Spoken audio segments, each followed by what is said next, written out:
Took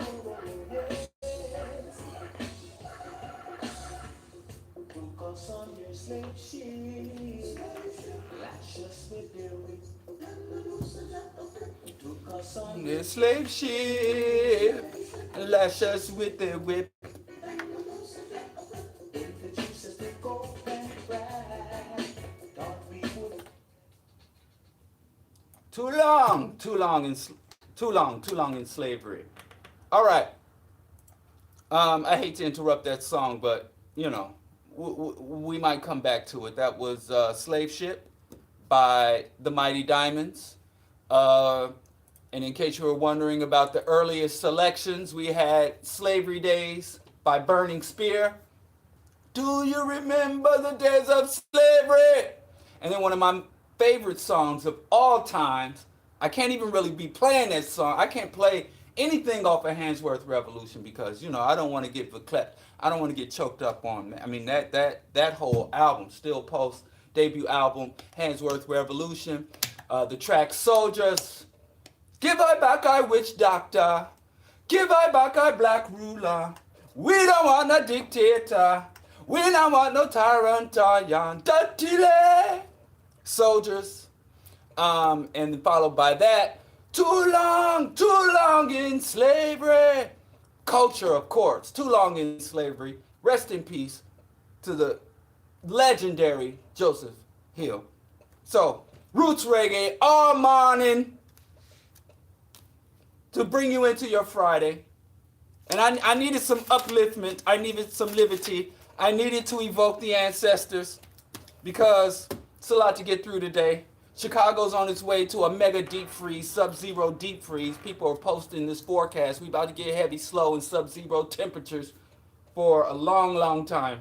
So, you know, I had to play some music from the tropics, from my brothers in the tropics. But anyway, like I said, this is Bro Diallo Show, Q4 Radio, AM 1680. You can also find Q4 on the TuneIn app, iTunes Radio, and of course, Q4.org, QUE, the number 4.org. Today is December 6th in the year of your Lord,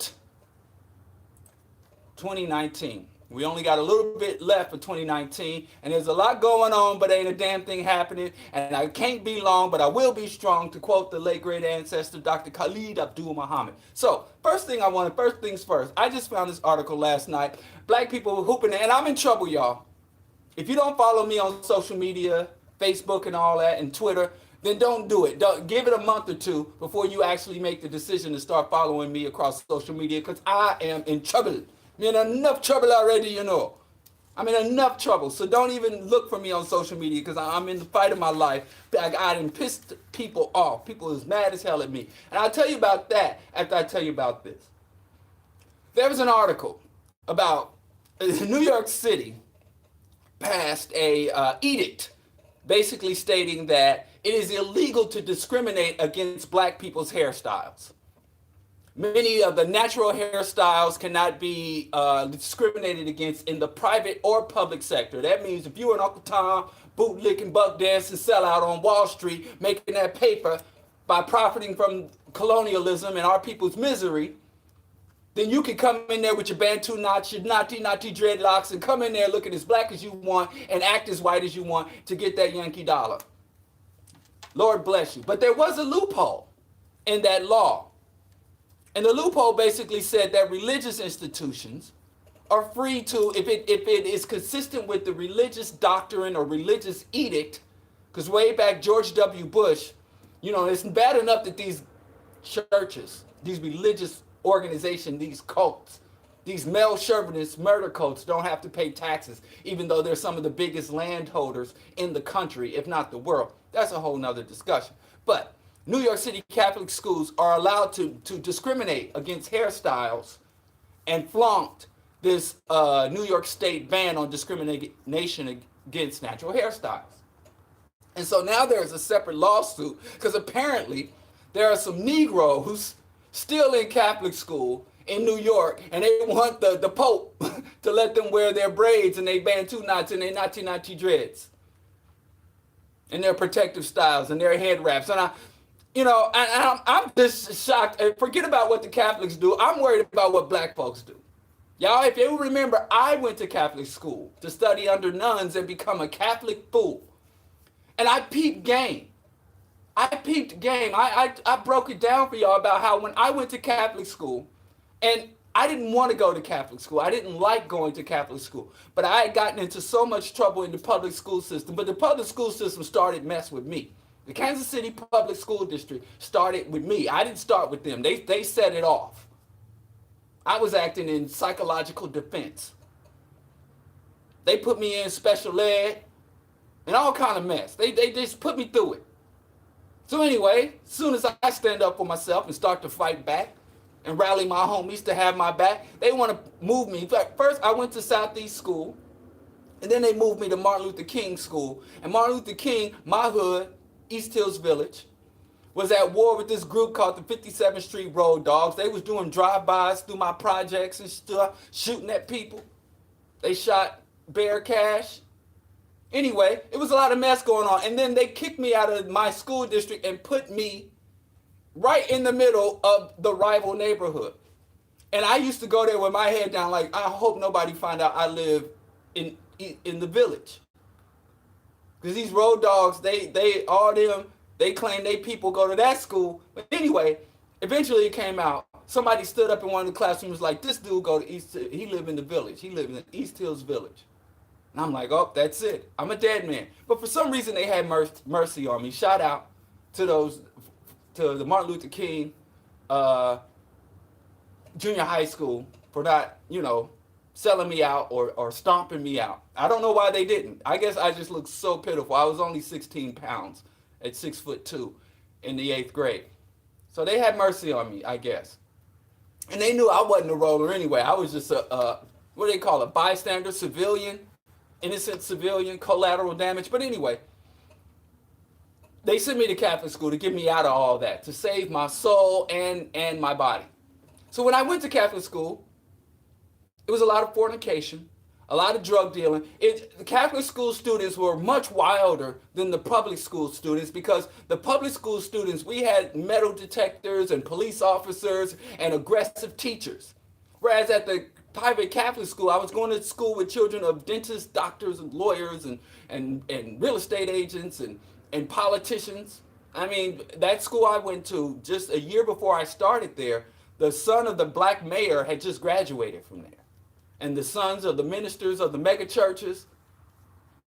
So I was rubbing elbows with the polished, and they weren't as policed. They weren't as hounded. So they got away with a lot more stuff because nobody was watching them because people just gave them an innate level of trust and confidence in these young people. So anyway, there was a lot of fornicating and a lot of drugging and drinking and cussing and spitting and all that. So anyway, long story short, I always thought to myself, man, these Catholics are really stupid. They sitting here trying to tell us about Catholic doctrine, and everybody in the school is wilding out. It was wild. I was peeping game like, what these big dumb Catholics? But as I said before, by the time I became an adult and I kept up with all the people I went to school with, I saw the indoctrination emerge from them. And those little nuns, little Sister Mary Pat, she was standing meekly in front of the classroom, and we busting, we beatboxing and singing, dirty raps from Too Short and Ice Cube back in the 90s, early 90s, late 80s. We were singing Freaky Tales. These are the tales and we sitting there giggling and spitballing. She stood up there meekly and just ran her game down, ran down her program in theology class. Anyway, as I got older and I saw all these students some I was friends with, some I just knew from around the way. The vast majority of them, that Catholic indoctrination, that Catholic seed that was planted in them bloomed and blossomed when they became adults. Because those nuns and fathers and Catholic school teachers understood, because they've been doing this for decades. Some of them have been teaching there before I was born. They knew it. They've been running this game down for generations. And yeah, they was like, you raised them up in the way they are to go. And they were, all these prodigal sons and prodigal daughters returned to the cloth. And some of them went Baptist. Some of them went Episcopalian. Some of them went Church of Christ, Unitarian, but all of them returned to some form of worship and submission to the light of Christ. And it blew my freaking mind. But then I learned the Catholic Church invented propaganda. The Catholics were the first official world religion, imperialist religion. Now, the tribe of Judah, the Jews, they tried it. King David and all of that. The Jews tried their hand at being in global world religion. It just didn't work because they were more ethnocentric, ethno-exclusive, whereas the Catholics like bring everybody under the umbrella. Everybody Catholic. Your mama Catholic, your daddy Catholic, even the heathen. They would baptize the heathen and the savage and the barbarian. Everybody come through.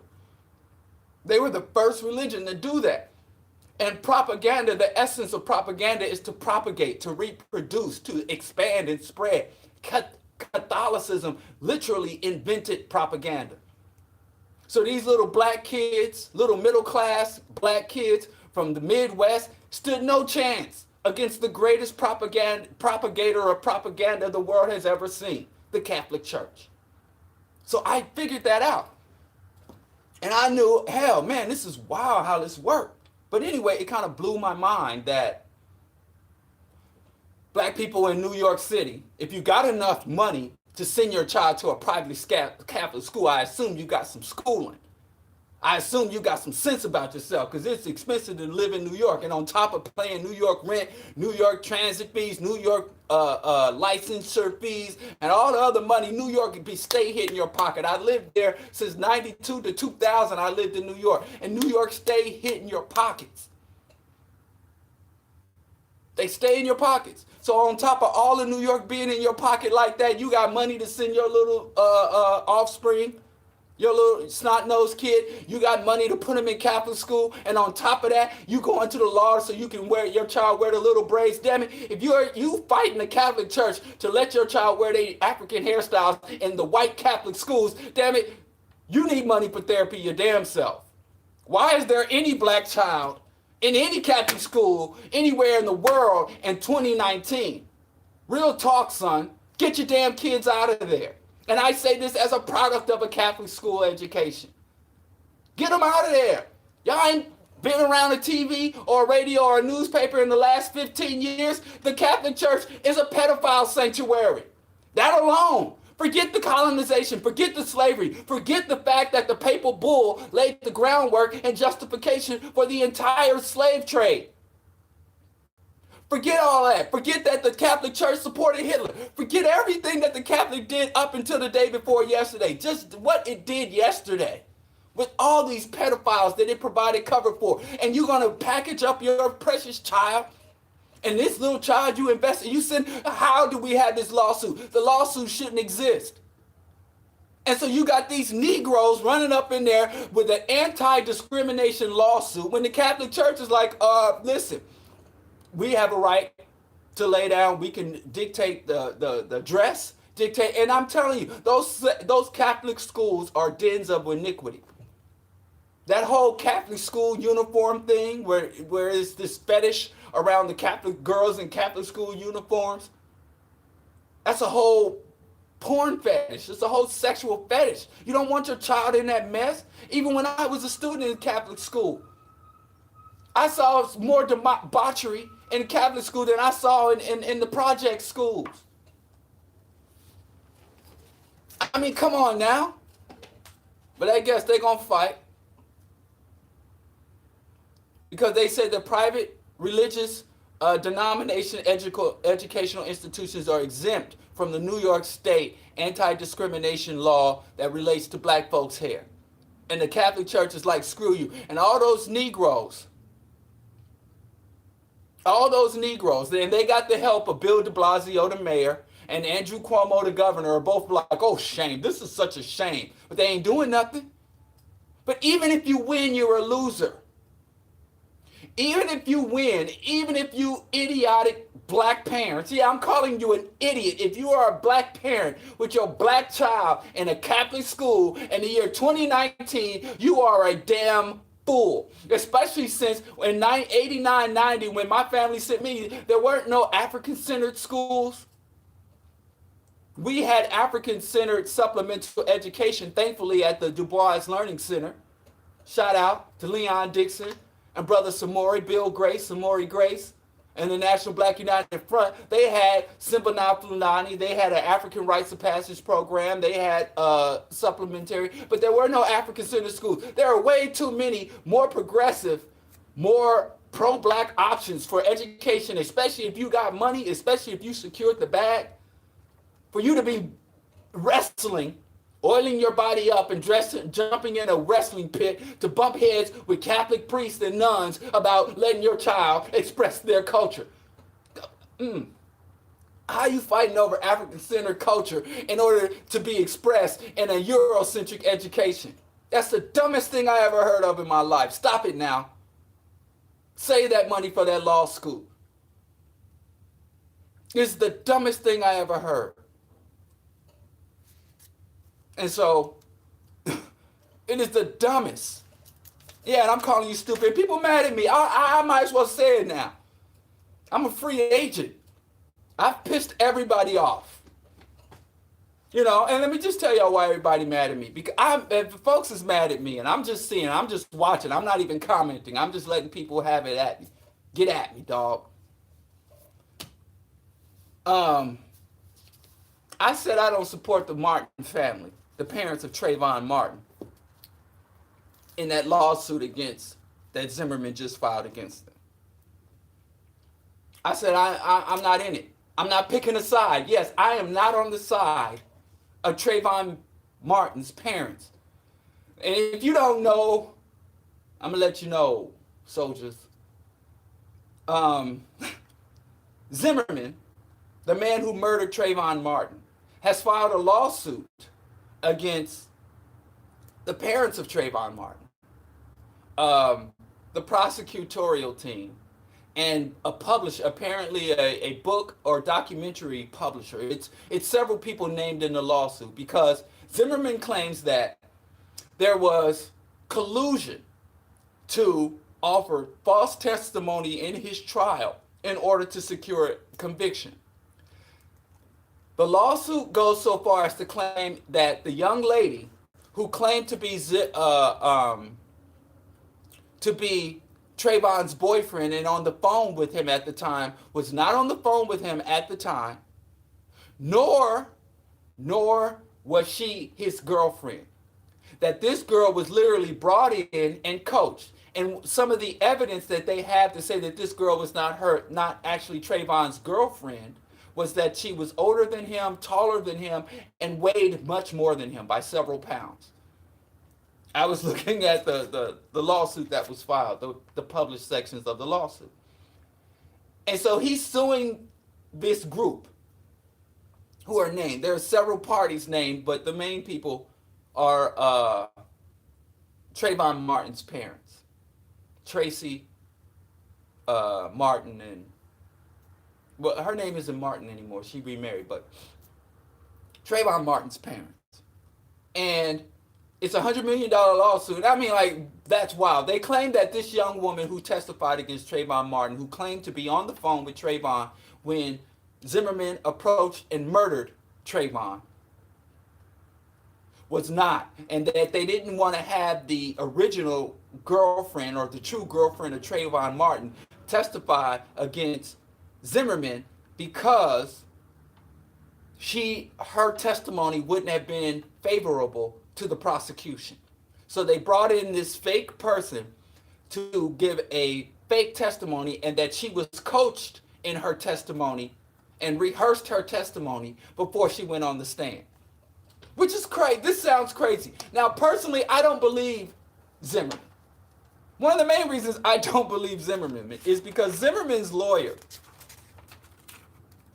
is this guy by the name of Larry Klayman, who is literally an insane racist.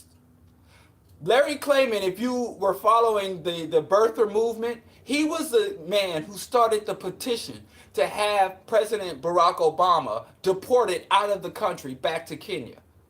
And he filed lawsuits, former lawsuits, to have forced Obama to subpoena, to present his birth certificate. He was the law defense of the birther movement and the Tea Party movement. And it goes worse than that. This guy has filed literally hundreds and hundreds and hundreds of frivolous lawsuits.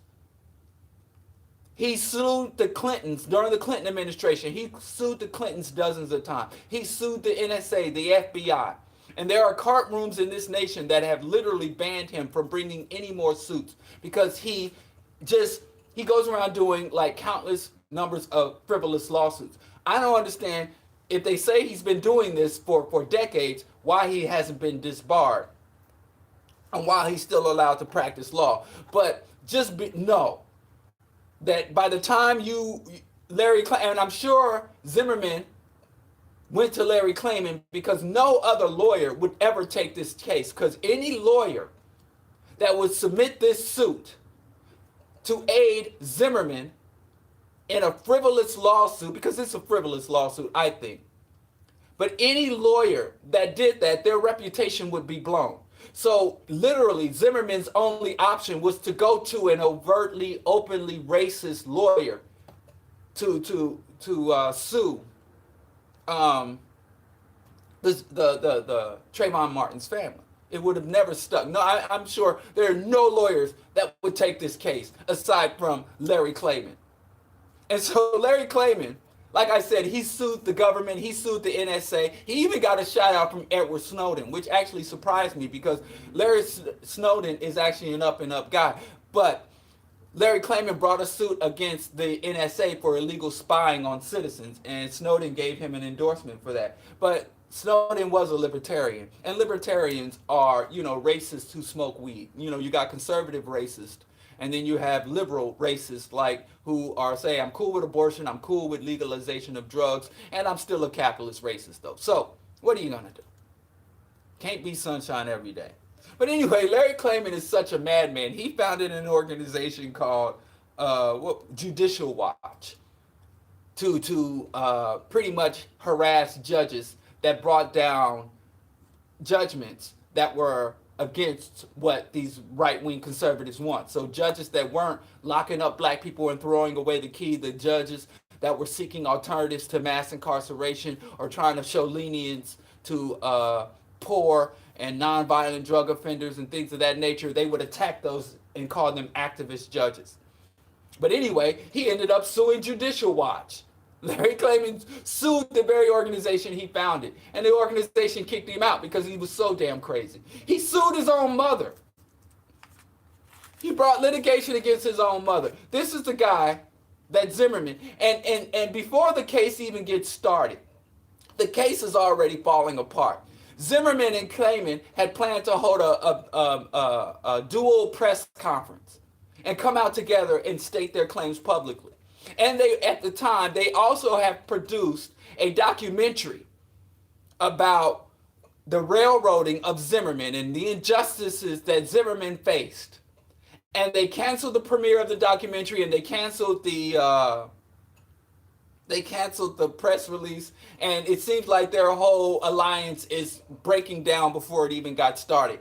But because they did go into the court of Florida and file this lawsuit, and you can literally sue anybody for anything. This is the most litigious society ever known to man. The United States is the most litigious society. You can literally sue anybody for anything. And I really, people who stay in the courts, about 7-8 years ago, I had a small business. My wife and I were running a vegan restaurant, and we had to sue the landlord and the contractors for fraud and all this stuff. And anybody that stays in court is sick, because it's the worst place to be. I'd rather be anywhere in court. I'd rather box it out in the street. This litigation and stuff, and hiring a lawyer and going back and forth to court. I mean, it was a nightmare. Even though we were 100% in the right, even the lawyer for the opposition was like, "Yeah, you guys got a raw deal. There is signs of fraud here, but hey, it ain't about right and wrong in the courts. The court is not about right or wrong. It's not about moral. It's about being litigious. It's about crossing I's and dotting T's and technicalities. So it's a lot of money, a lot of time, and a lot of misery. So you find somebody that stays in the court constantly, you know that you're dealing with somebody who is a psychopath. But anyway, I don't think that the lawsuit carries much weight. It just doesn't. The claims that they make, they haven't provided any evidence or proof. They're just making very outlandish claims. I don't really see why Zimmerman's trying to front like the courts conspired against him when it was the police and the prosecutors and the courts that let him go, that didn't even bring him to trial. Remember the day he shot Trayvon? They took him into the station for questioning. And they released him without any charges or any bails, and they returned his gun to him. It was like, good day, sorry to inconvenience you, sir. Gave him his car keys and sent him on his way. The court, the prosecutor, the police, the detectives were all on Zimmerman's side. And now he's turning back on him. Not to mention that Zimmerman is a serial offender. Before and after he murdered Trayvon in cold blood, he had constantly been in trouble with the law, primarily for issuing death threats, brandishing weapons, and committing acts of domestic violence.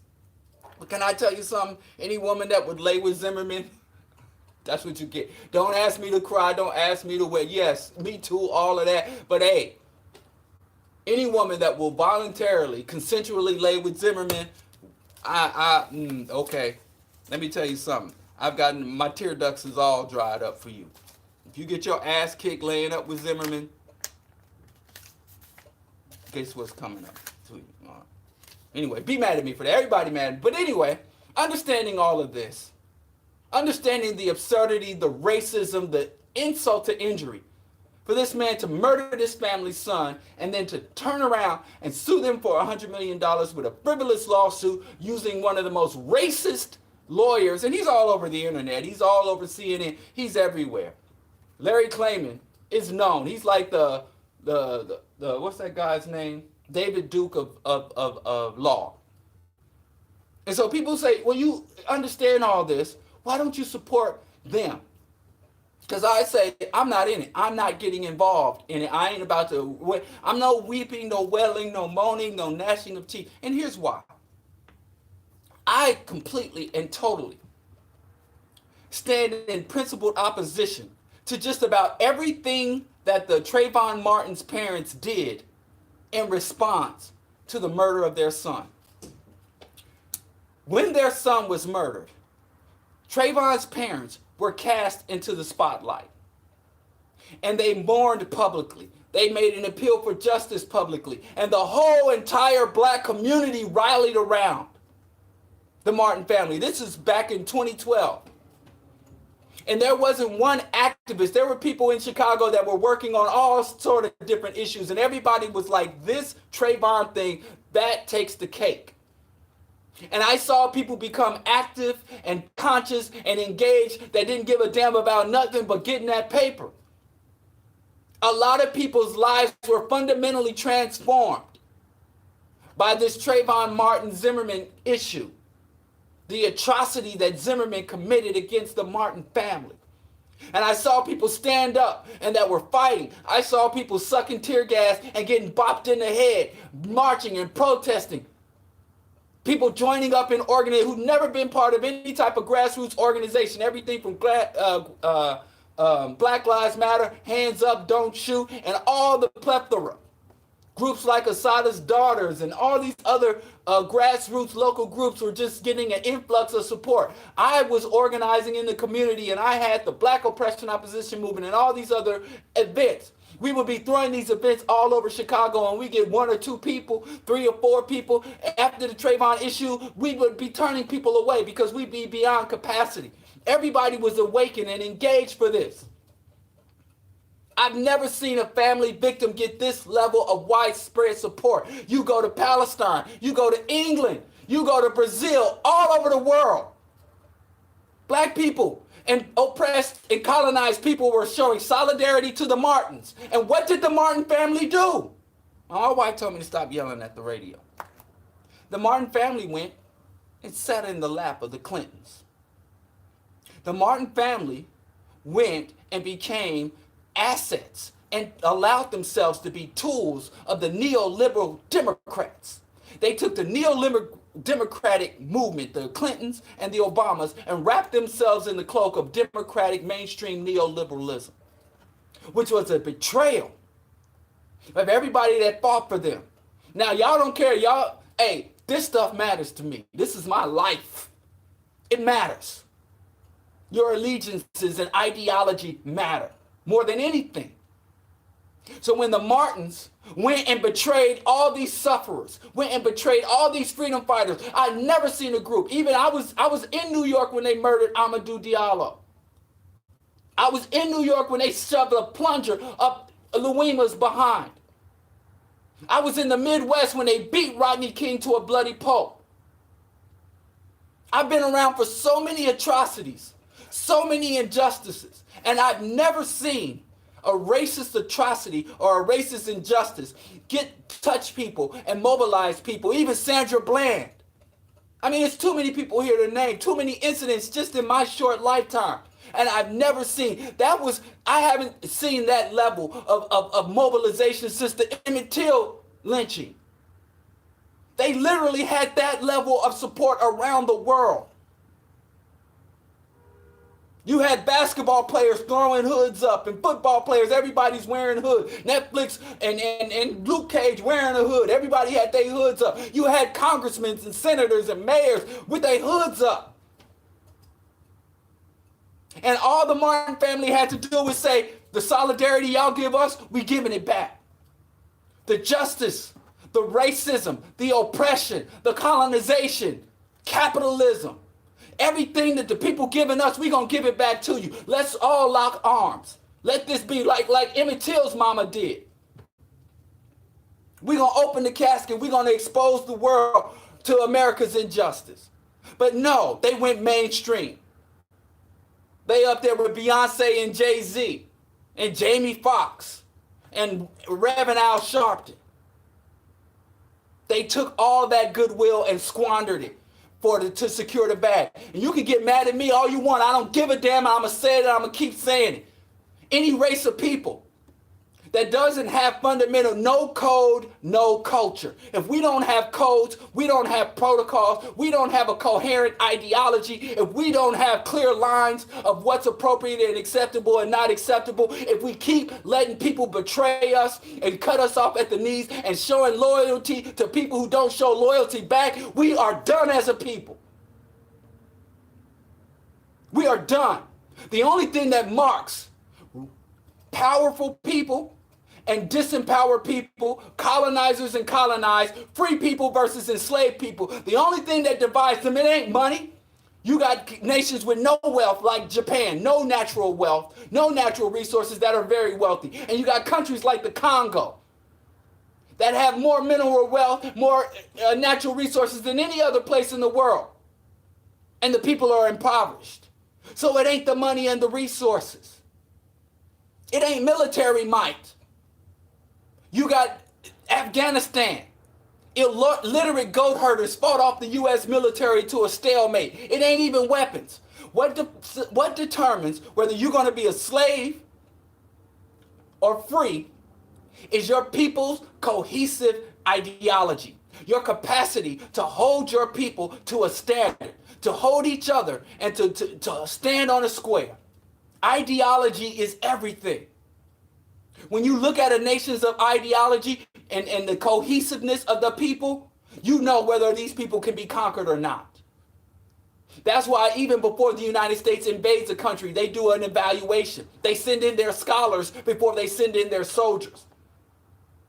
They look for weaknesses and holes in the community. Is there trust? Is there cooperation? Are there standards?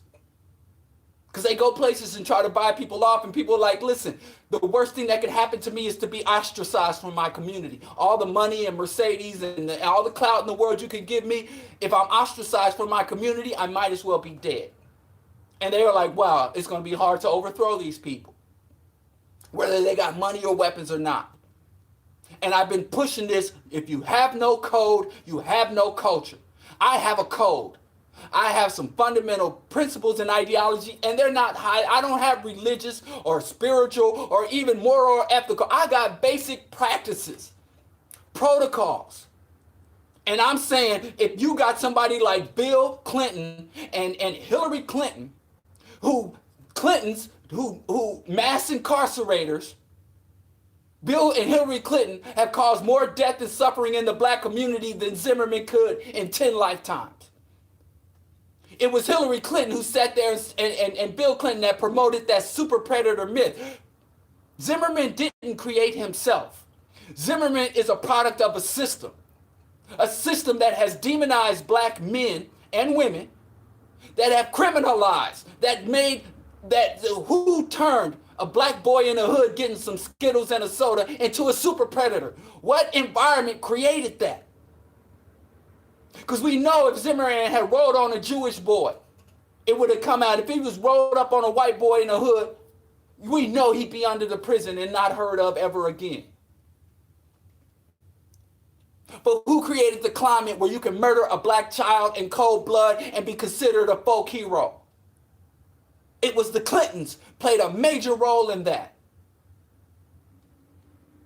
You get on there and call black boys, they're a group called super predators. And so Zimmerman brought a super predator to heal. So you go lock when the community shows absolute solidarity to you and you repay us by locking arms with our bitter enemies. And you have a public platform, because somebody came to me and was like, there's a lot of black people that support Clinton. There sure is. There's a lot of black people that support the Clintons.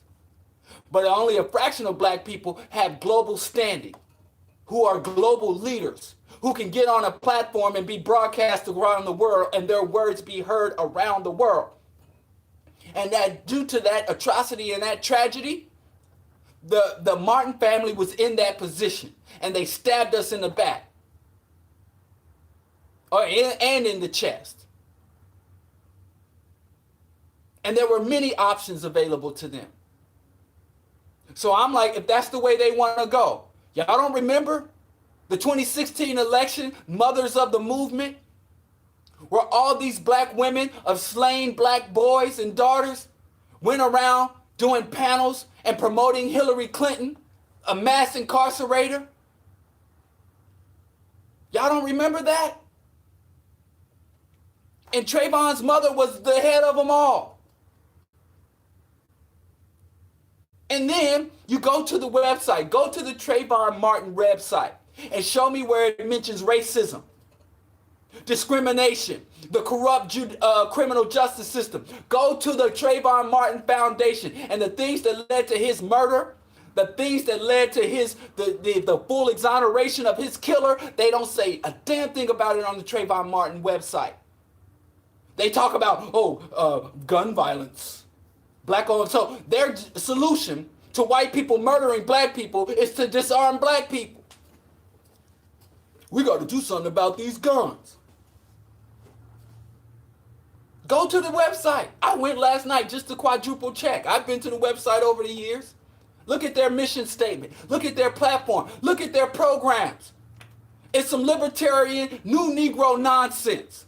And if the death of your son through racism and the way they treated your son,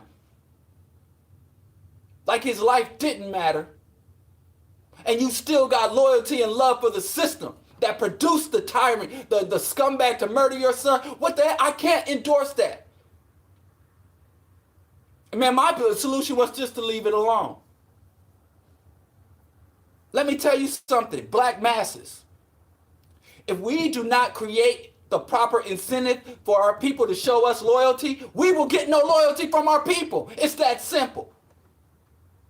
We need to demonstrate to each other and demonstrate to all people outside our communities and outside our race that there are rewards for loyalty to us and there are consequences for disloyalty. And if you can't do that, there's nothing we can do as a people. Nothing. We can't even protect our own damn kids if we don't do that. And every group that has any level of power and cohesion and independence and sovereignty has that. That is the fundamentals of power and nationalism. the ability to reward those who hold to the unity and sanction those who break the unity. And y'all get mad at me for that. Fine.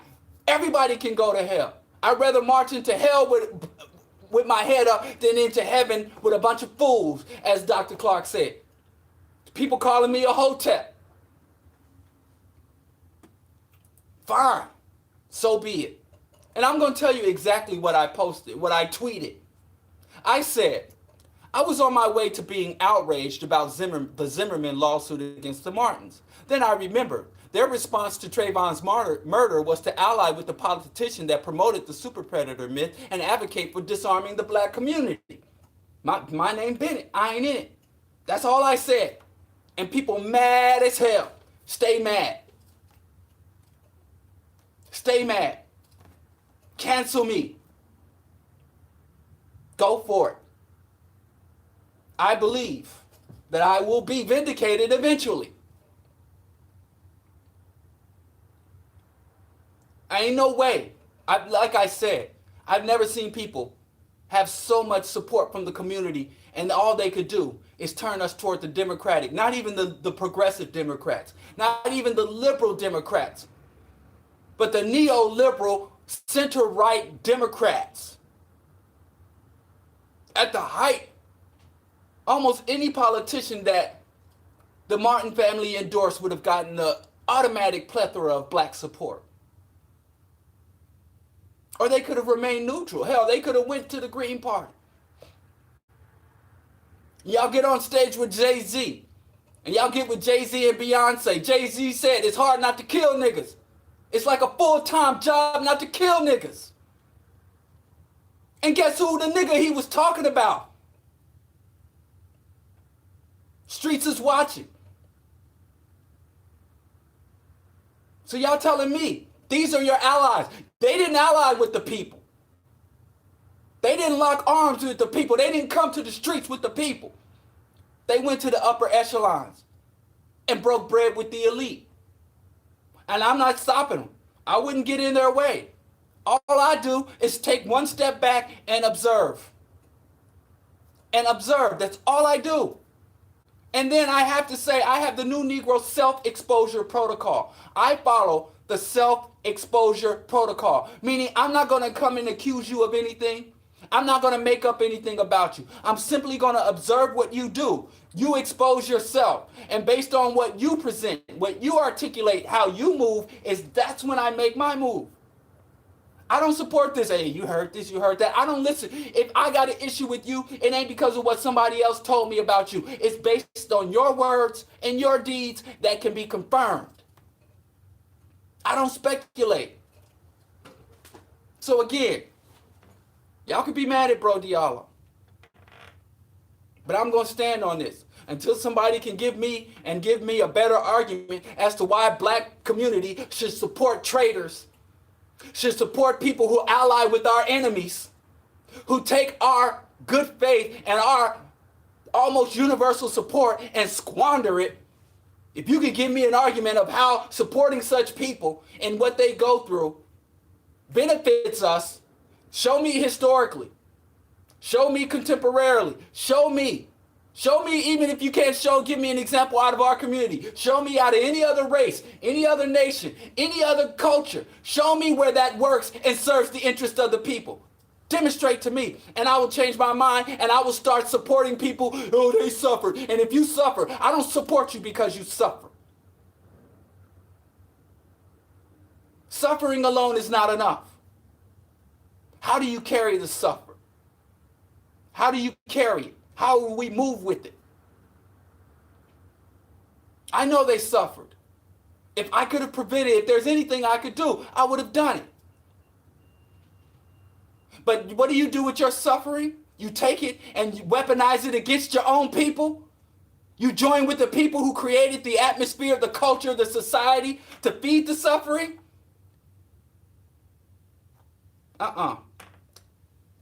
So yeah, and I'm not surprised when I articulate this every time. Y'all get mad at me, Stephen Clark. Y'all stay mad. I understand, like Sasa Gohar said. I understand why y'all mad. I understand. It's unfortunate. Like I just was talking about the Catholic school. We don't educate our own. We don't indoctrinate our own. We don't have our own systems of propaganda, of scholarship. So we are bleeding hearts because we have no cohesive ideology. We don't cultivate our ideology. We just pick up whatever ideology will get us a job and get us paid. That's why we got black Mormons and black Catholics and black Republicans and black Democrats and black progressives and black neoliberals. Hell, we even have black men that join the Promise Keepers and the Promise Keepers and the Proud Boys. We got black Confederates. It's just we're dispersed in every movement because we have no vision. We have, and Dr. Amos Wilson said, and Bobby Wright. Bobby Wright said we need African worldview and an African social theory. With that, all the money, all the good jobs, all the good titles, we can elect as many black presidents and mayors and senators as we want. If we don't have an African worldview and we don't have an African social theory to exist upon, we're doomed. Amos Wilson said the most valuable asset people can have is a cohesive ideology. And everything you see that any other group has, whether they have their own nation, whether they have their own wealth, their own currency, their own military, all of it's a byproduct of a cohesive ideology. And somebody got to draw the line. So I don't wish anything negative on the Martin family. I would even say, hey, they should beat this case. The case is absurd. I don't support the Zimmermans or anything that guys do. And I would dance and piss on his grave tomorrow if I had the capacity to do it. But to me, I'm not in that fight because neither one of those factions represent me. The racist faction definitely don't. That goes without saying. But the Negro, Uncle Tom, sellout, integrationist faction don't represent me either. And it's more of a tragedy that they don't represent me because we have the same issue. We look the same. That's my brother and my sister. They're my people. And it's much worse than when if somebody snatched my grandmother's purse tomorrow, and my sister called and said somebody snatched grandma's purse, I'd be like, damn it, I'd be pissed off. But if she called me and said it was my nephew or a cousin or our own blood that snatched grandma's purse, that's even more outrageous. That's insult to injury. So yes, it was worse when Obama went on his imperial mass murder orgy. It was worse than any other president. People kept coming to me when I was criticizing the Obamas. You act like he's the first president to do it. No, I don't act like he's the first or only president to do it. He's the only black one to do it. And I don't know what family values y'all have. I don't know what kind of family values y'all have, but that's not how I was raised. When I come home from school and somebody then broke in the house and stole the microwave, it was a bad thing. But then to find out it was my crack-addicted uncle who stole from his own family, that was even a greater outrage. That's how I was brought up. Internal traitors, when your brothers sell you out, your sisters sell you out, it's much worse than when a stranger or an outsider does it.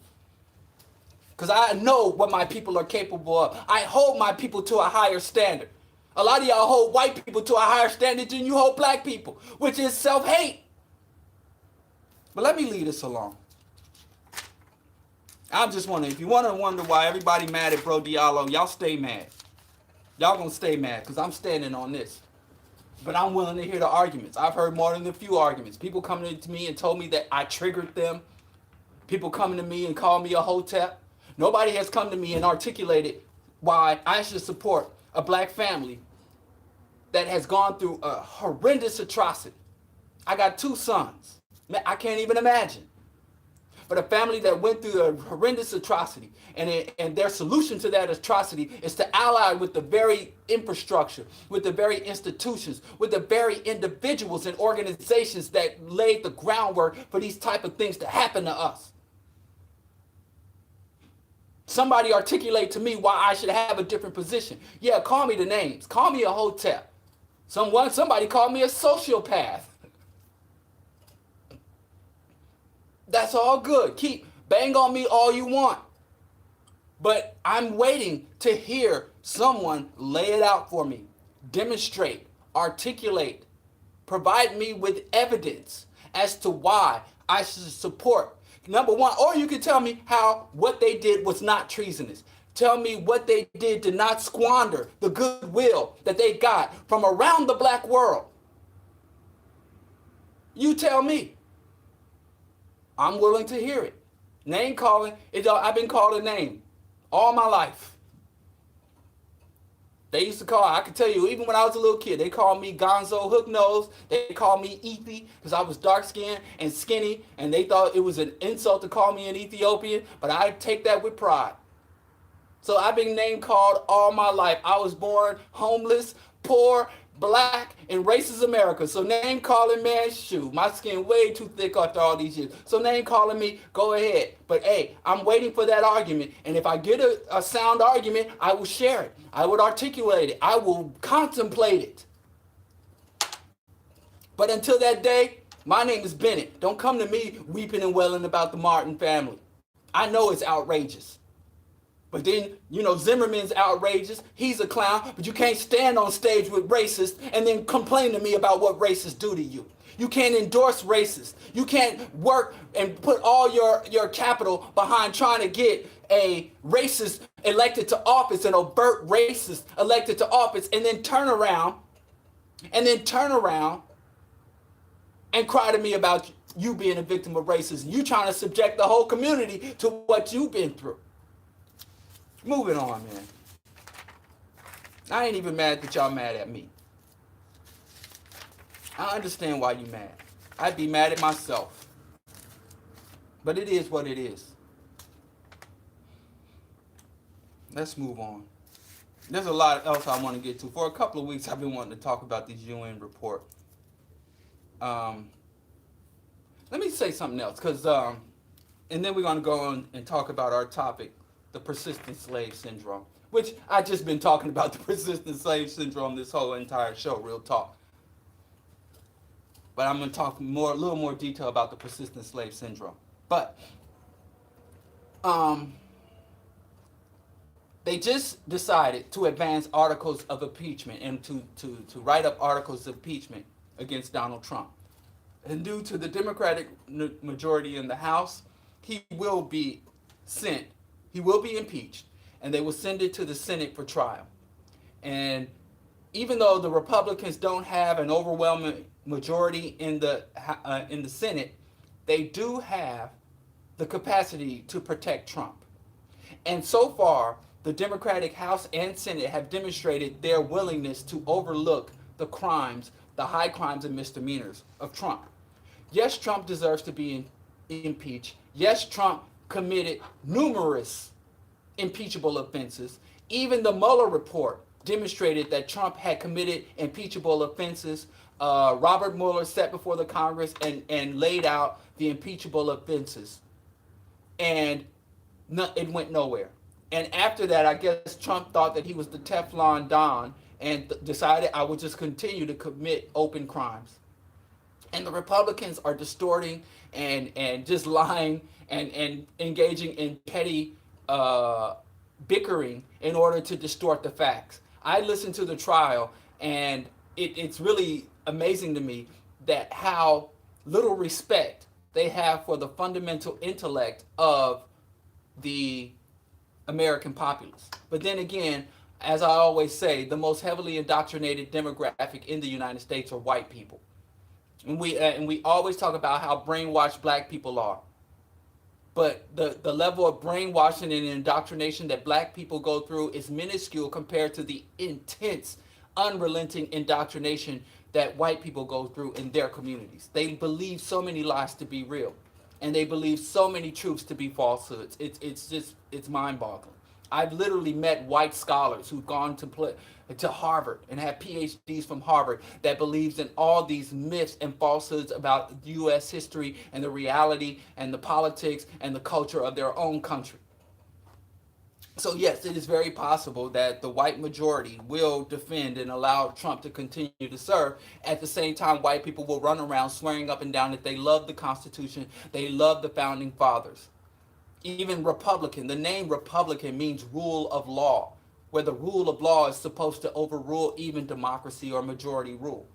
So it's ironic that the Republican lawful constitutional party is so willing to shred the Constitution to advance their short-term economic interests. It's not a surprise to me, but it's more of a surprise that they're just so sloppy with it. A lot of times con men must win your confidence before they can run the con. But these con men don't even care about winning your confidence.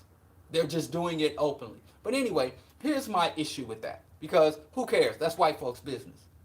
And Grandma Bowie told us, you tend to stay out of white folks' business and tend to your own. Because when you get caught up in white folks' business, you're going to get the nuke. Even when white folks, are falling apart. But here's my main issue. When I talk to black people about this impeachment thing, they generally say, it don't mean nothing. What they got to do. But what's ironic to me is, listen to this. Think about how white people react to black internal division versus how black people react to white internal division. When white people interact with blacks as a group to group, they focus very heavily on whatever internal division, Christian, Muslims, male, female, elder, youth, all they do is highlight and focus on and determine how can we exploit whatever divisions we can determine within these people. Even tribal. Luo and what's that? Kikuyu, Yoruba and Muslim in Nigeria, the Zulus and what it doesn't matter wherever the Europeans go. Whenever they find themselves interacting with a large or small group, even if it's two black people, they got two black people in a boardroom. And one black guy is a Republican and the other conservative and the other black guy is a Democratic liberal. They're going to use that. They're going to at least take a mental note of that. They always look at our internal divisions to identify opportunities for themselves, to exercise control, to manipulate. Sometimes they want to expand the divide because it serves their interest. Sometimes they want to bridge the divide and say, we need these two blacks to come together and work together despite their differences. If you're a ball team owner and you got all these black ball chasers on your team and you got some black ball chasers that are more scholarly, remember Kobe Bryant and Shaquille O'Neal? And Kobe Bryant spoke fluent German and he was world travel and very articulate young man. And Shaq was a real nigga who used to trick out cars and a street nigga. And they used to have this conflict. And you had like the affluent middle class black and the stereotypical minstrel gorilla. And don't get mad again. I'm in enough trouble already, If you don't like me calling Shaquille O'Neal a gorilla, go to Google or DuckDuckGo and put in gorilla dab. He calls himself a gorilla. He has a whole dance called the Gorilla Dab, and he even had the Gorilla Dab Challenge where he had all these white people to mimic his gorilla dance. So I don't like the term calling him a gorilla either, but he self-identifies as a gorilla, and it's 2019. You have to go with people's self-identity. Look it up.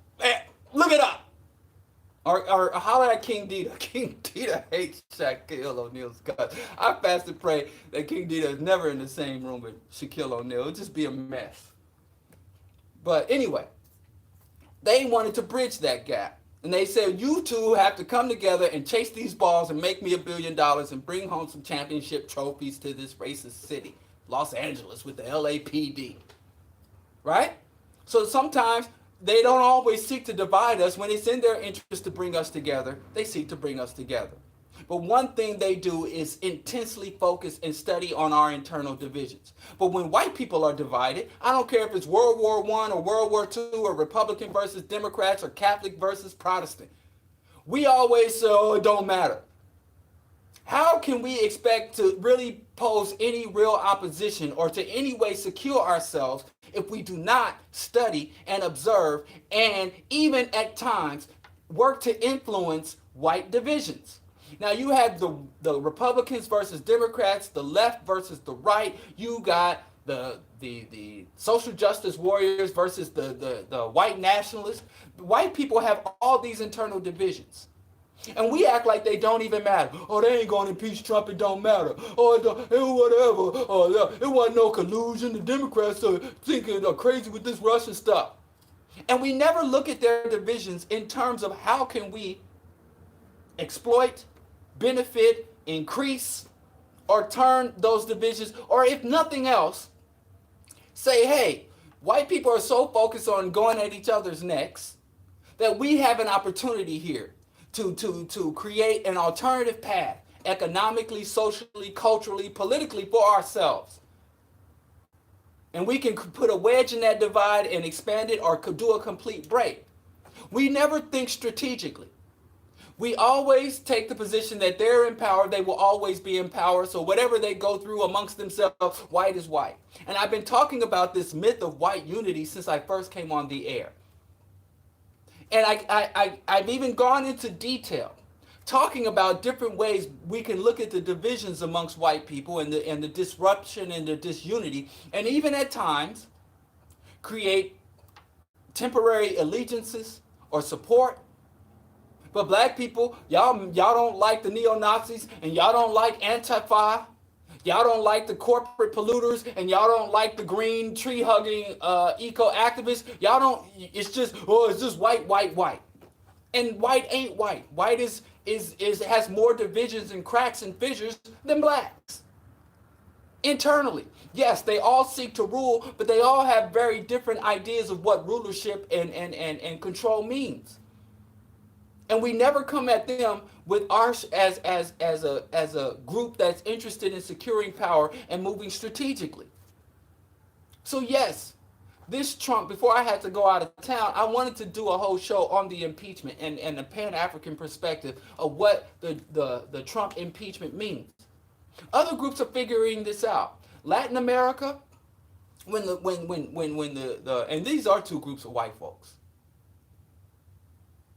These are two groups of white folks, whether you want to say it, the Arab Muslims and the Christians, the Crusades, these two people are cousins. They cut from the same cloth. But anyway, when the white folks went to in the West went to go fight the white folks in the East, the white folks in the South were like, our imperial masters are preoccupied with a conflict on the other side of the world. We have a chance to make some moves that we couldn't otherwise make. Because they have all these, it ain't just that their focus is over there, all their weapons, all their intelligence operatives, all their mercenaries are on the other side of the world. So we can open some things up here.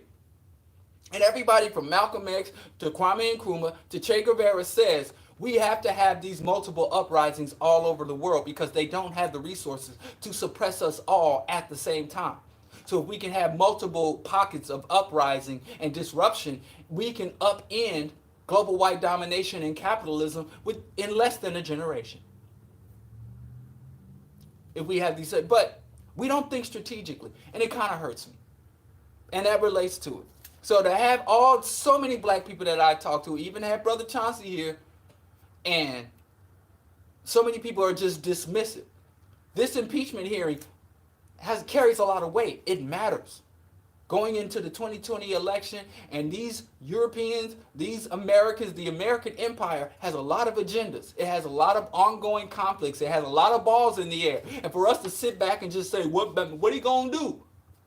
We should be less concerned about what he gonna do, and be more concerned about what we can do. What openings does it create? What liabilities or benefits does a Trump impeachment hold for us and our agenda?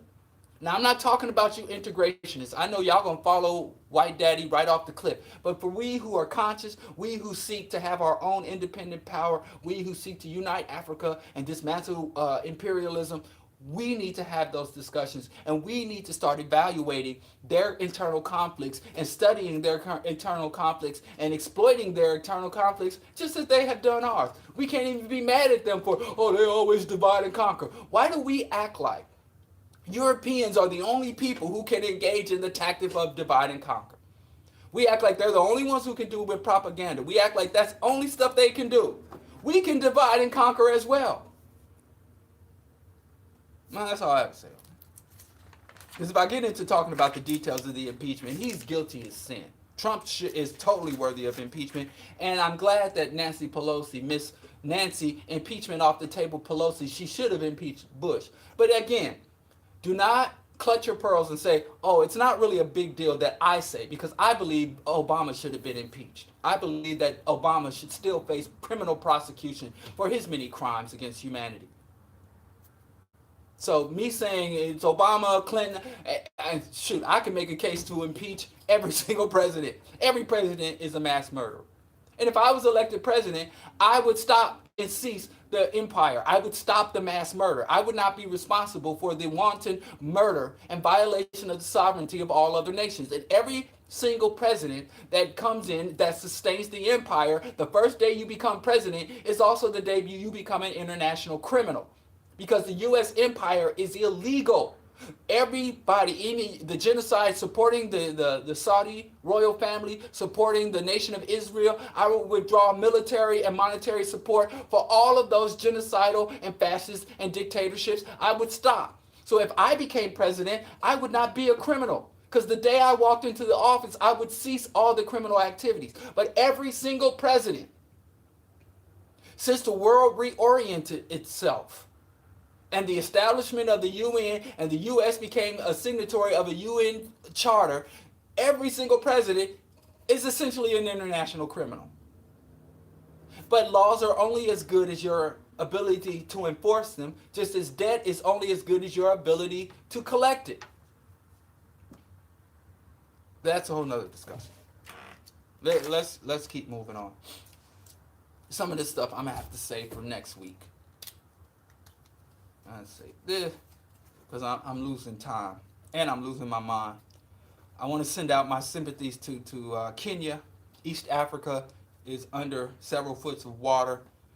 Global warming is ravaging the African continent. Severe droughts and forest fires, followed by monsoons and torrential flooding and landslide, food scarcity. Again, we need Pan-African unity, because the fate of Africa is the fate of all Africans throughout the world. Africa is not free, no African anywhere else. And ADOS think this little pocket, little satellite population of black people can shun Africa and envelope ourselves in racist America. That is a suicide cult. These ADOS leaders are no better than Jim Jones. They're literally leading black people to mass suicide. The only thing that has provided us any level of relief is the level and depth of connections we've had with the African diaspora and the African continent. And that goes for everything from slavery to the end of Jim Crow. Those were all global international efforts.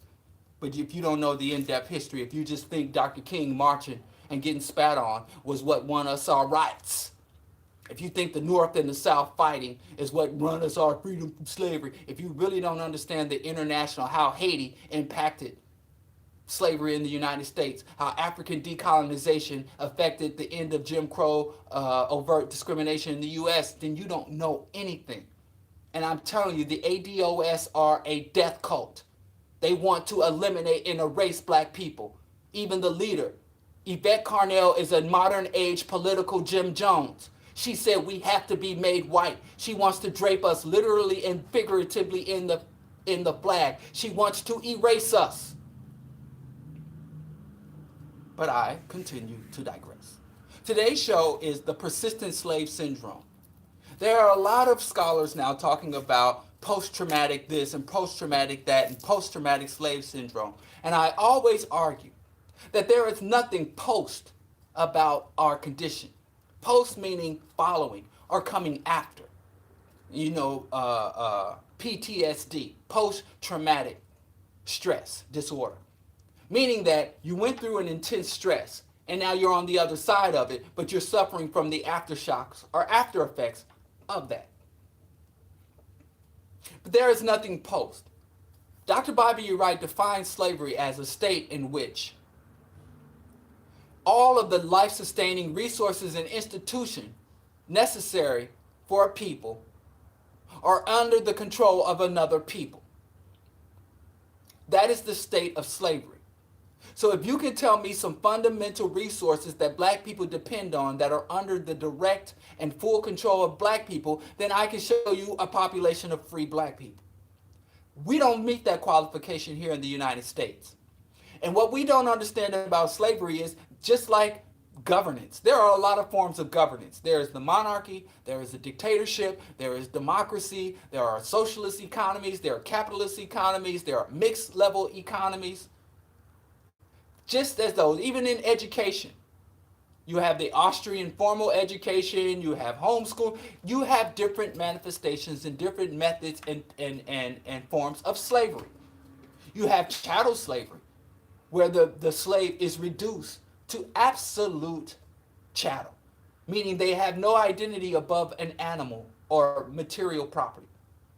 But then you have more traditional slavery, where the slave retains their identities, the slave retains the ability to own their own property, to marry, and even to bring cases before the court or the magistrate to argue their positions. You have wage slavery, where basically, or what's been called free range slavery, where the slave is able to do all they want, but they have absolute dependence and absolute vulnerability to the person who pays them. They have no rights, they're not unionized, they can't collectively bargain, they have no ability to assert their will against their employee. And to lose their job means utter devastation. So, there are more than one form of slavery, and we have yet to truly liberate ourselves from slavery. And even though we've had some reforms, we've felt some level of relief, we've even had black people rise to the upper echelons of the society, black people still fulfill the same role that we were brought here. Dr. Claude Anderson stated that black people were brought to the New World, brought to the United States for the profit, comfort, and entertainment of white people. And we've yet to escape that role. We've yet to, in any way, change our fundamental relationships between black people and white people. And there was a text on slavery. And there's one book called Black Bourgeoisie by E. Franklin Frazier. And E. Franklin Frazier talked about the diversity amongst African people, enslaved Africans in the United States. You know, he said you had some where you had the industrial plantation, where it was basically bottom line was mass production and processing, packaging, shipping, and distribution. It ran like a modern day agricultural system or industrial agricultural system. And they said the Africans that lived on that type of conditions were treated very harshly, and they weren't really even given names. They didn't even have names for these Africans. They would give them numbers and roles. And Africans would often sleep at the mills or just fall asleep right where they stood and then get up and work. In a lot of the mines in Brazil, a lot of the large cane populations in the South and the Caribbean operated like these massive estate factories. But then there was another in the genteel South. You had these yeoman farms or these smaller scale plantations where the Africans and the white slave masters were very intimate. They had names, they had identities, there was all sorts of codes and practices and rituals and customs and holidays that the Europeans and the Africans had together. And they lived in very close proximity. And those Africans began to identify directly. We all know about the house slave, field slave dichotomy. We also know about the old term, we sick boss, where the slave would come to identify so intimately with his master, he could not really identify or see himself in separation to his master. And you'll notice throughout history, in those industrial scale plantations where there was more separation between the owner, there were many slaves who never saw their master, did not know the name of their masters, like many of us who work today. You can work for a company for 30 years and never see the owner, not even know who the owner is. These multinational corporations, they got everything from Saudi Arabian oligarchs who are the primary investors. You might be working for a Japanese billionaire or a Chinese capitalist and not even know it. I mean, you know your supervisor, but your supervisor's on the payroll just like you. And these big industrial companies where you're just there, you're a cog in the machine. And they found that those large scale plantations, Haiti, Jamaica, Brazil, and Louisiana, parts of Florida, they had a lot of uprisings, a lot more instances of uprising and revolts. Whereas the slaves who were more intimate with white people, where they would come into the house, where they would be there and there'd be a birth, a new master of the estate would be birthed, and the mistress of the plantation would give birth, and the black slaves would come and cheer. Or sometimes the white plantation master would go and sit down and be amongst the worship service of the slave because they had good rhythm and good music. And he wanted to go out to his slave quarters and hear some good banjo music and slap his knee before he picked one of the young girls off to take back to the house to rape. There was a lot of intimate and interpersonal contact. And they found that those type of plantation systems very, very rarely had uprisings. And the few times they did have an uprising, there would always be a cadre of slaves who would fight for the master. We sick boss. Does this sound familiar to you? So it is quite shocking when you read the text and you see just how persistent rituals and behaviors coming out of the plantation and coming out of our slave system are still with us and deeply held and ingrained in us to this day. We still think that our whole mission is about proximity. That white people, when they went in the Jim Crow era and they were like, we no niggers allowed. They wouldn't let black people sit at counters. They wouldn't let us go to school with them. They wouldn't let us intermarry with them. They wanted, and we really thought proximity to white people was the promised land. The closer we could get to white folks, the more freedom we could have. When it was never about proximity, because when white people have power over us, they love having us among them. Back in the day, if you were a submissive slave, you could live in the house with the master. The master would literally have you cooking his food or have women suckling the breast. The black breast would suckle the white child. You would live the hell. They would have Africans on cold nights in the fall get in the bed to warm up the sheets before the master would get in the bed. They were very close and intimate to us. At the time, they were, quote unquote, most racist because they have power. And you'll notice black people that bow down, that are willing to scrape, that are willing to sell out, always are closest to white people and get rewards. Whereas more rebellious, more defiant black people don't have that proximity. And a lot of this, because Dale Jones taught me that when you criticize our ancestors, you have to do it with a level of understanding and reverence and all praises, because we wouldn't be here. Whatever they did to get us here, we wouldn't be here today. But I do think it is also appropriate to examine our history and say, are these survival tactics we developed under slavery, are these tactics sustaining us in slavery, helping us to endure the system but not rebel against the system? Or some of these practices allowing us to survive to go on to fight for our ultimate liberation? Are we stagnated because of these slave behaviors? Are we regressing? Or are they helping to move us ahead onto true liberation? Excuse me. Because a lot of behaviors that we have in our community are coping mechanisms. The Root published an article talked about and praising these quote-unquote coping mechanisms. But as Speech of Arrested Development said, the word cope and the word change are directly opposite, not the same. We should have been praying to change our roles, but pastors say pray to cope with those. So when you cope with something, if I went home and beat my wife, and my wife had all these coping mechanisms, she had these herbs, and I shouldn't even be saying this, there's many people mad at me right now. Somebody gonna edit this and flip and get me. But anyway, if I went home to beat my wife and she had all these coping mechanisms, where she's really good with the herbs and the butters, and she put them butters and she can cope. But coping with beatings is not the same as ending or retaliating or resisting a beating.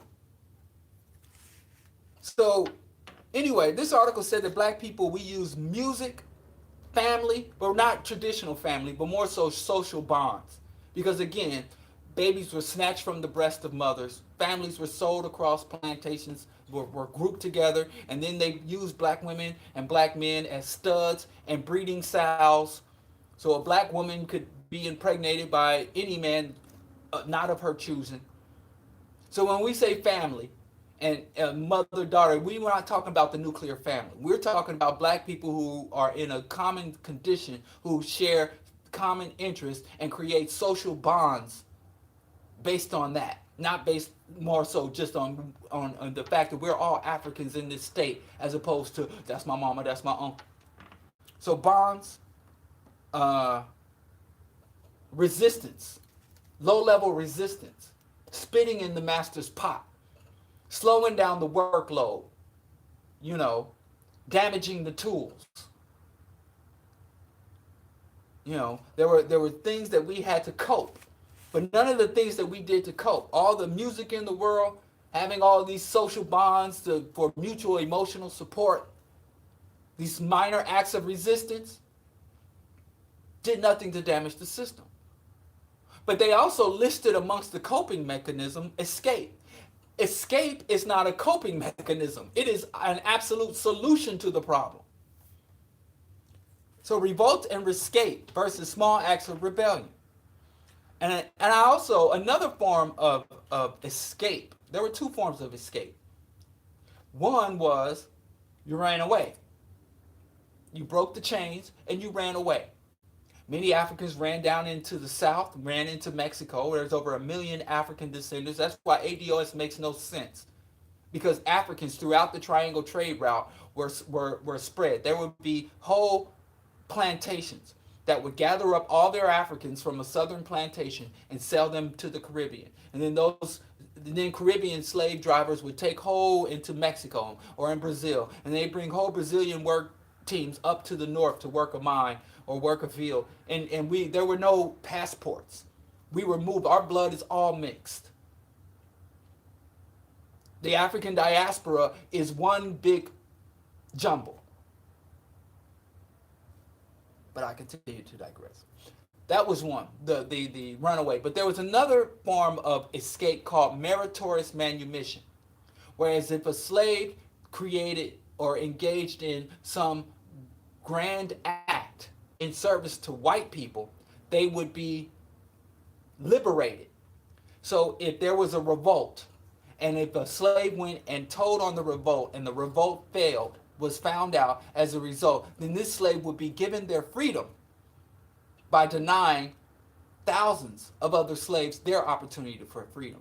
If a slave saved a white man's life, if a white man was about to have his head cut off by a machete, and another slave came and stuck up his forearm and took that blow for the master and had his arm chopped off, but saved the master's neck by sacrificing his arm, and then the slave couldn't work anymore, he would be, the slave that attempted to take the head of the master would be brutally tortured, mangled, and murdered, whereas the slave who sacrificed his arm to save the master's neck would be given his own plot of land, maybe a couple of his own slaves to work with.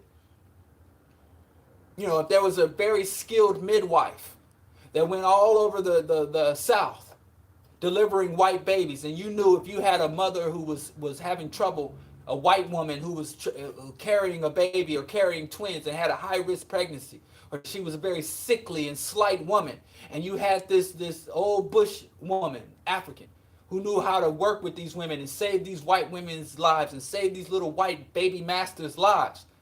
And she's going all over the South, and she's rescued all these genteel white women, then she could get meritorious manumission. So black people could secure freedom through resistance to the slave system, but they could also secure freedom and greater rewards from high-level service, not just picking cotton and doing manual labor and serving the master, but the Africans who went way above and beyond their duty, their basic duty, would also get meritorious manumission. Does this sound familiar? And there were certain ideologies, such as Christianity. Now, this is the lowest hanging fruit. One of the most observable and common holdovers from slavery is black Christianity. Yes, if your slave master wasn't a Christian, you wouldn't be a Christian. And it's so detailed to the point where if you go to find slaves who were enslaved by Catholics in that region, where Catholics came to colonize, then they would be Catholics. If you find slaves who were Protestant, Baptist, Methodist, whatever denomination that the masters were in, or the white people were in that region, the Africans just so happened. But there are a lot of Africans want to look at you and swear up and down, oh, God spoke to you. Yes, if you want to call white people God, if you want to call the enslavers of your God, the whip spoke to your back. That's really the word that you got. And it's very common. I almost didn't want to mention it, but it's true. If we want to look at the social relations, the ideologies, and behaviors that are holdovers from slavery. And I'm not even saying they're all bad. I'm saying Christianity is bad. But calm down, because also, you see a lot of black people walking around with feathers and going to sweat lodges. I have a friend that a couple of years ago, he went to a Native American sweat lodge. Let me tell you this, all these Native American practices, worship and cultural practices, the same way Africans came into European worship and Christianity, is the same way they went into Native American spirituality and cultural practices. Native Americans, all of the recognized 5 civilized nations that had treaties and were recognized by the U.S. government, every single one of them owned slaves and engaged in the slave trade, buying and selling and capturing of runaway Africans. They all were fully engaged and all drew profit and benefit. Yes, Native Americans, if you're going to look for reparations for slaveries, you would have to put up the Native American nations as co-defendants. There are some tribes that reject it. Like the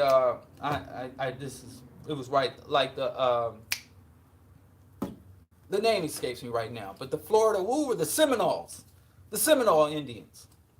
They told the white man to stuff it, to go, suggested that the white man engage in self-fornication.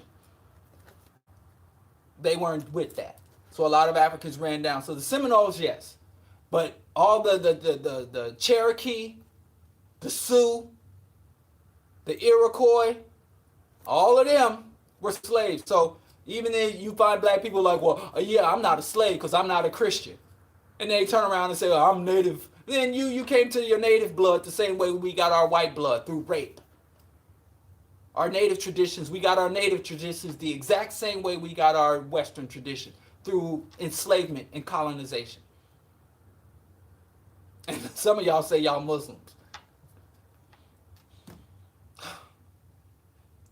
You fight slavery by being a Muslim. I can talk about the Islamic slave trade.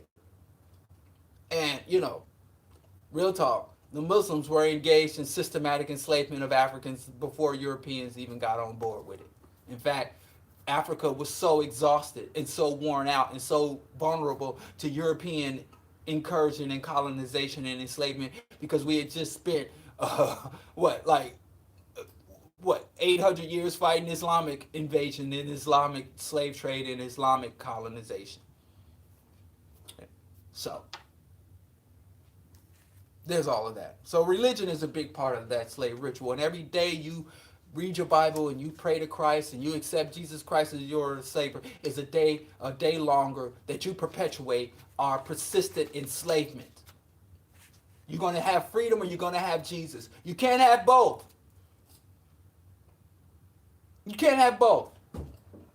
And again, please demonstrate to me a people who came under slavery or colonization and accepted the God of their colonizer and have ever seen true freedom, sovereignty, or independence. Please give me evidence. Point to the country. Point to the era in history. And we can have a different discussion. But I'm telling you, it's Jesus or freedom. And I know a lot of black people are like, Jesus. Before I even say or, they say Jesus. and y'all can take Jesus, but please stop passing Jesus down to the generations. At least give African youth a chance. Stop indoctrinating our babies and baptizing. At least can you do that? Give African, even if you're going to be born, live, and die a slave, give your African offspring a chance for freedom. And let your children decide independently and on their own whether or not they come to Christ. But you know you can't do that, because if you allow a child to think independently, there's only two type of people that come to God. Number one, people who are indoctrinated from birth. Number two, people who experience such disruption or trauma, emotional or physical trauma in their life, that their cognitive brain shuts down and their limbic reptilian brain takes over. And if you can get people going through tremendous hardship or anxiety or suffering, you can bring them into your religion or cult, or they have to be indoctrinated from birth. There's only two ways. Other than that, you're not going to get anybody to believe in talking snakes and burning bushes and parting seas and Noah's flood and all the utter nonsense, impossible, unreal nonsense that's in the Bible. Let's look at economics, which is a bigger tragedy. Oh, I'm running out of time. Oh, okay. Let's try to run through this real quick. Economics.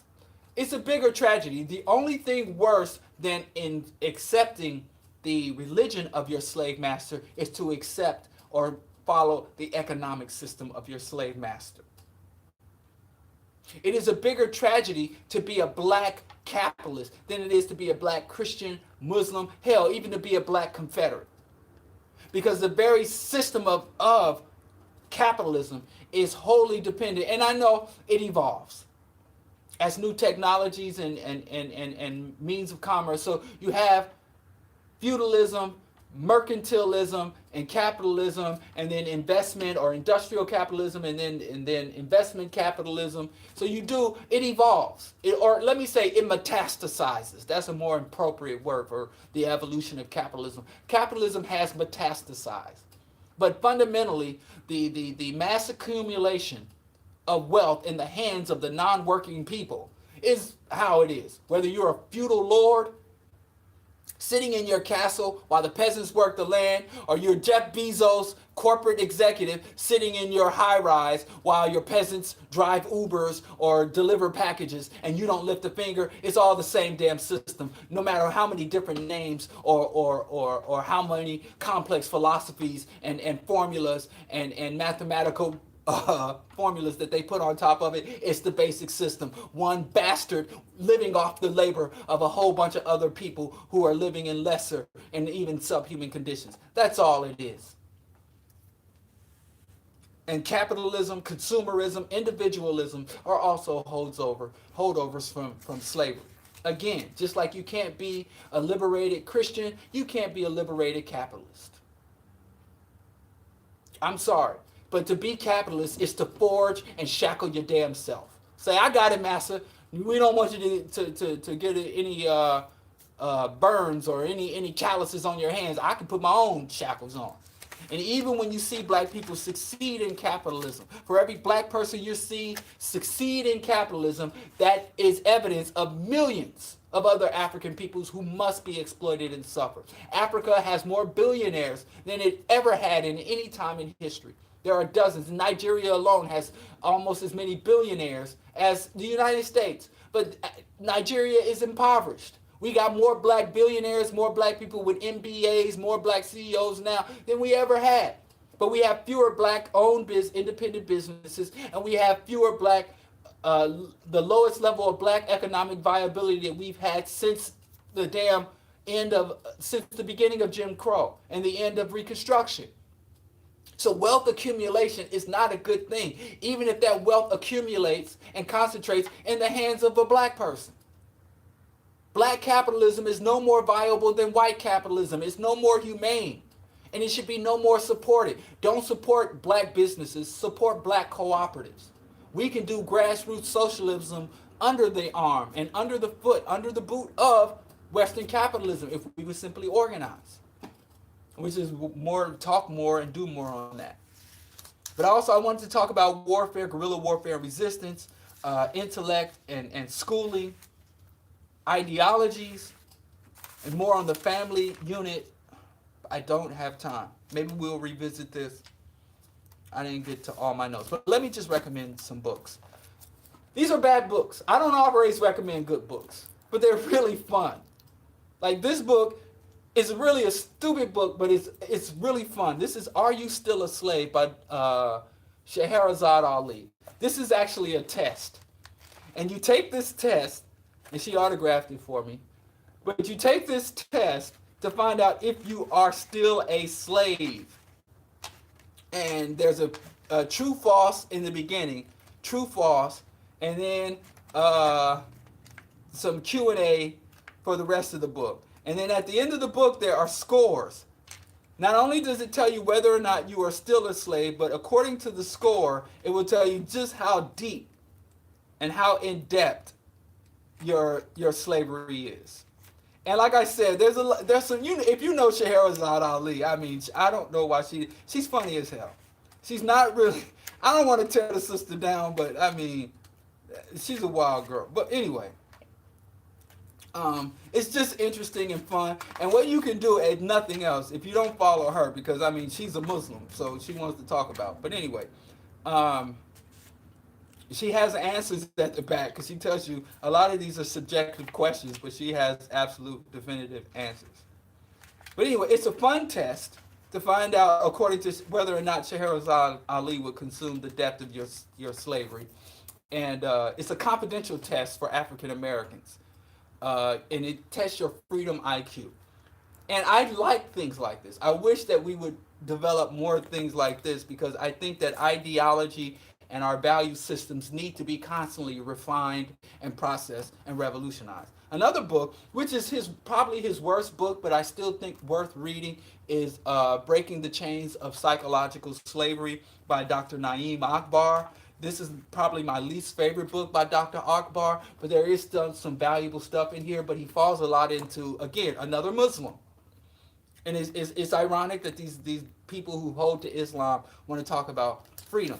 But then there's another book called The World the Slave Traders created by Eugene D. Genovese, which talks about, we know about the horrors of slavery, the whippings and the chains and the unpaid labor, but there were a lot of nuanced cultural practices, a lot of subtle things that happened and behaviors that whites and blacks developed during our slavery that don't really come across in the movies. And I know y'all claim y'all tired of these slave movies and the slave narratives. And a lot of these more subtle practices that go beyond our notice, these premises that get slid past us, that we miss, that I think we need to start to excavate. We have not liberated ourselves from slavery. And we need to liberate ourselves from slavery because without liberation, oppression is a terminal disease. No people can perpetually exist under slavery, under any form of oppression. So if you collectively cannot get out from oppression, your people will go into extinction. So it's freedom or death is not just a slogan. It is a reality. A people cannot exist as a people under perpetual oppression. And so if we want to survive, because some of y'all are quite comfortable in this system, in these social relations of white domination and global capitalism. Some of you have made a good name and a good place for yourself. And some of you will align, I say, in their mission to hold black people in oppression. White people seem to have more allies than enemies within the black community, which is a tragedy. But freedom ain't free. Liberation and revolution are academic and scholarly endeavors. And we have to continue to fight. And we will win if we would just, as we change minds, you change behinds, as Bobby Wright would say. Anyway, support Patreon, support progressive media, support the Bro Diallo Show. Please subscribe to the YouTube. Go to the website, become a Patreon, make a donation, help to keep us on the air. And I will see you guys. You guys have a weekend. And if you're in the city of Chicago, we're experiencing, or we're about to go into a severe cold snap. So stay warm. Oh, relax. Y'all stay warm out there. Bro Diallo Show, Q4 Radio, AM 1680, iTunes apps, and TuneIn app. Peace.